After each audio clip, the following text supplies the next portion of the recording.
Ito mga idol, mahinila dito sa akin na motor na stakes mga idol. Tinisting nila yung CDI mga idol ng isang motor. Umandar dito sa kanya mga idol, one click lang.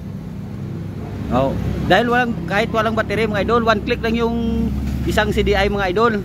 Tapos yung CDI niya ay tinisting nila doon sa isang motor mga idol ay umandar din. Ngunit kung ibalik dito sa kanya mga idol ay hindi umandar. Ganon dato no? Oo. Oh, ganon. Ganon oh. Ito mga idol, tingnan nyo. Si Kick. Kick ay ayawan ko ka ano sini. Kick. Oh. Oh, hindi talaga andar mga idol, pero yung CDI ng isang motor mga idol pag ilagay dito ay one click lang daw mga idol. One click lang. Ito mga idol. Ito mga idol. Dahil wala sang pambili ng battery mga idol, ay didiskartehan natin mga idol. Ganito mga idol oh. Yung gagamitin natin mga idol ay kapasitor. Ayan mga idol oh, kapasitor. Itong may guhit na ganito mga idol ay sa negative. O ilagay mo dyan sa negative. Dito. Oh, ilagay mo dyan. Yan.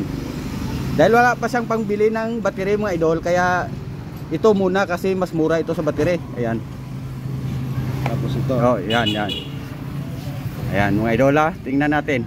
Kasi umaandar rin yung CDI niya sa iba. At saka yung ibang CDI mga idol ay umaandar rin sa kanyang motor. Kaya yung aking duda ay battery lang mga idol. Kaya lang wala sang pambili ng battery. Kaya gagamitan natin ng kapasitor mga idol. Ayan, sige. Kick. Oh. I-try natin kung aandar. Ayan mga idol. Oh. One click sa idol. Oh. Ayan.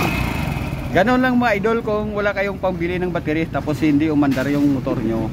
Pag tinisting nyo sa ibang motor at umandar naman, at saka yung sa ibang motor ay umandar rin sa iyong motor, ito lang mga idol kung may talagang andar yan. Ngunit kung wala kang battery mga idol, ito pansamantala mga idol, pwede dito para lang makabiyahe. Ayan, upang makabili ng bagong battery mga idol.